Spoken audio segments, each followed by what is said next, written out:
आपण करतोय प्राऊन्स कोळीवाडा। त्यासाठी आपण ही कोळंबी आहे ती स्वच्छ पाण्याने साफ करून धुवून घेतलेली आहे आणि त्याच्यातला हा जो दोरा असतो तोही काढून घेतलेला आहे।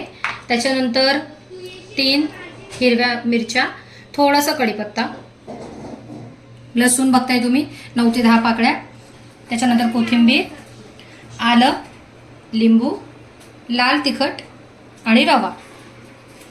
आपण प्राऊन्स कोळीवाड्यासाठी आधी वाटप करून घेणार आहोत। त्यासाठी कोथिंबीर, हिरवी मिरची, कढीपत्ता, लसूण आणि आलं हे आपण मिक्सरला लावून घ्यायचं आहे। आता कोळंबी हे मी वाटण जे तुम्हाला सांगितलं होतं ते माझं लावून झालेलं आहे, मिक्सरला बारीक करून झालेला आहे। त्यापूर्वी आपण याला लिंबू घेतलेला आहे आणि तो लिंबू जो आहे तो आपण ह्यात असा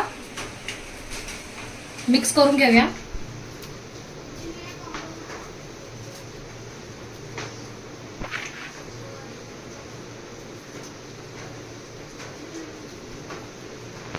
आपण लिंबू पिळून घेतलं त्यात। आता त्यातच आपण हे वाटण जे आहे केलेलं ते टाकतोय।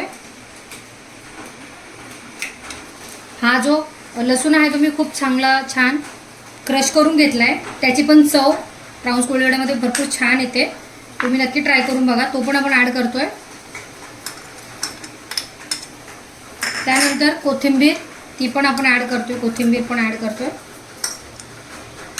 आता हे मिक्सचर जे आहे ते आपण छानपैकी ढवळून घेऊया, एकत्र करून घेऊया। आणि जे वाटण आहे, क्षमा करा मला मगाशी आपल्या इन्ग्रेडियंट्समध्ये हळद आणि मीठ चुकून राहून गेलं होतं, त्यासाठी मी आता ते हळद ॲड केली आहे पुन्हा आपल्या याच्यामध्ये।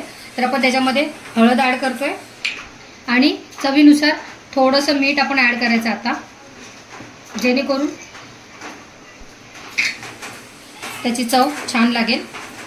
आता आपण हे परत इन्ग्रेडियंट जे आहे ते मिक्स करून त्याला एक अर्धा तास आपण बाजूला करून ठेवायचं आहे।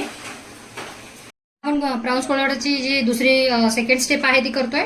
आपण सर्वप्रथम हा जो बारीक रवा आहे तो घेतलाय। प्राऊन्स कोळीवाड्यासाठी आपण बारीक रवा घ्यायचा आहे, त्याच्यामुळे ती जास्त क्रिस्पी होते। जाड रवा घेतला की तो जास्त त्याला राहत नाही चिटकून आणि मग ते चांगला पण फ्राय होत नाही, त्याच्यामुळे आपण हा बारीक रवा घेतलाय। बारीक रवा घेतल्यानंतर त्याच्यानंतर आपण त्याच्यामध्ये लाल तिखट घालतोय। तुम्हाला जसं लाल तिखट चवीनुसार, जसं तिखट तुम्हाला जसं जमतं तेवढं तुम्ही घालायचं आहे ते। मी अजून थोडं टाकते। त्याच्यानंतर आपण हळद टाकणार आहोत थोडीशी।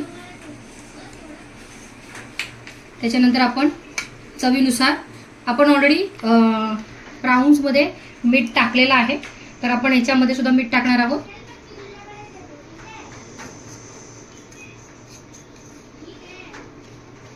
आता या मिक्सचर आपण छानपैकी मिक्स करून घ्यायचं आहे। जे आपण त्याला अर्धा तास झालेला आहे मॅरिनेट करून, त्याला आपण अशी कोटिंग करून घ्यायची आहे छान। बघताय तुम्ही किती छान कोटिंग होते।